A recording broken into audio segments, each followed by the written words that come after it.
दोस्तों, एक बार महात्मा बुद्ध के शिष्य ने उनसे पूछा कि कृपया हमें यह बताएं कि कर्म क्या है और कर्म किसे कहते हैं।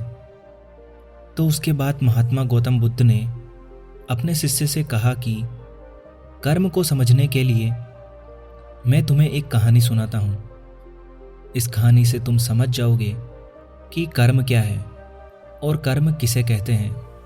तो बिना देर किए कहानी को शुरू करते हैं। दोस्तों, बुलंदशहर का एक राजा था जो अपने मंत्री के साथ घोड़े पर बैठकर अपने राज्य का भ्रमण कर रहा था।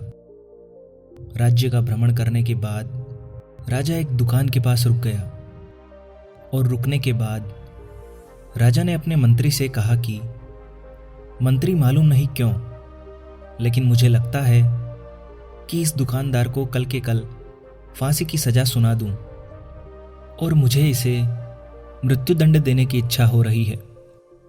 उसके बाद मंत्री राजा से इसका कारण पूछ पाते उससे पहले राजा उससे आगे निकल जाता है। मंत्री इसका कारण पता करने के लिए अगली सुबह भेष बदलकर आम जनता का रूप धारण करके उस दुकानदार के पास पहुंचता है। वैसे तो दुकानदार चंदन की लकड़ियां बेचने का काम करता था। इसके बाद मंत्री ने दुकानदार से पूछा कि भाई, आपका काम कैसे चल रहा है। उसके बाद दुकानदार ने कहा कि भाई, बहुत ही बुरा हाल चल रहा है। लोग दुकान पर आते हैं, चंदन को सूंघते हैं और फिर उसकी प्रशंसा तो बहुत करते हैं, लेकिन खरीदता तो कोई भी नहीं है।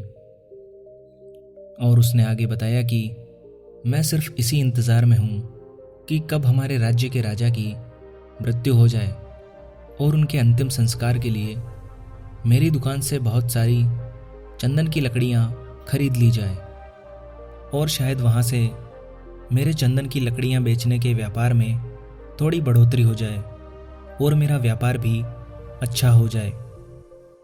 इसके बाद मंत्री को सब बात समझ में आ गई कि यही वो नकारात्मक विचार है जिसने राजा के मन को भी नकारात्मक बना दिया है। वह मंत्री बहुत ही बुद्धिमान और होशियार था, तो उसने सोचा कि मैं थोड़ी बहुत इस दुकानदार से चंदन की लकड़ियां खरीद लेता हूं। और उसके बाद मंत्री ने उस दुकानदार से पूछा कि क्या मैं आपके दुकान से थोड़ी बहुत चंदन की लकड़ियां खरीद सकता हूं। दुकानदार यह सुनकर बहुत खुश हो गया और उसके बाद उस दुकानदार ने कुछ चंदन की लकड़ियों को अच्छी तरह से पैक करके उस मंत्री को दे दिया। उसके बाद मंत्री अगली सुबह राजा के दरबार में पहुंच गया और उसने राजा से कहा कि वो जो दुकानदार है उसने कुछ चंदन की लकड़ियां आपके लिए तोहफे के रूप में भेजी है। यह बात सुनकर राजा बहुत खुश हुआ और मन ही मन सोचने लगा कि मैं बेकार में ही उस दुकानदार के बारे में गलत सोच रहा था। राजा ने उन चंदन की लकड़ियों को हाथ में ले लिया और उन चंदन की लकड़ियों को बहुत ही अच्छी तरह से सूंघने लगा। उनमें से बहुत ही अच्छी सुगंध आ रही थी। राजा इससे बहुत ही ज़्यादा खुश हुआ था और उसके बाद राजा ने अपने मंत्री के हाथों उस दुकानदार के लिए कुछ सोने के सिक्के भेज दिए।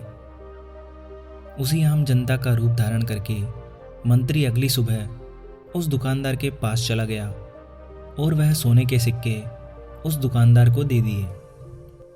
उसके बाद दुकानदार बहुत खुश हुआ और मन ही मन उसने सोचा कि मैं बेवजह अपने राज्य के राजा के बारे में गलत सोच रहा था। राजा तो बहुत ही ज़्यादा दयालु है। और यहीं पर महात्मा गौतम बुद्ध ने कहानी को ख़त्म किया। ये कहानी जब ख़त्म हुई तब गौतम बुद्ध ने अपने शिष्यों से कहा कि अब आप ही बताएं कि कर्म क्या होता है। तब गौतम बुद्ध के सभी शिष्यों ने जवाब देते हुए कहा कि शब्द ही हमारे कर्म होते हैं और हम जो भी काम करते हैं वही हमारे कर्म होते हैं और जो भी हमारी भावनाएं होती है वह भी हमारे कर्म होते हैं।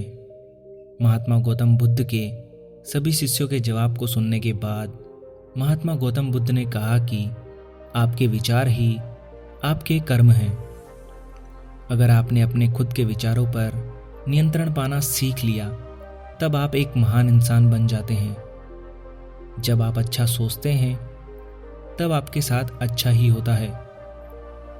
दोस्तों, इसलिए मैं भी कहना चाहूँगा कि अगर आप अच्छा सोचोगे तो दूसरे लोग भी अपने आप आपके बारे में अच्छा सोचने लग जाएंगे। दोस्तों, अगर आपको इस कहानी से कुछ भी सीखने को मिला हो तो प्लीज़ वीडियो को लाइक करके चैनल को सब्सक्राइब जरूर करें।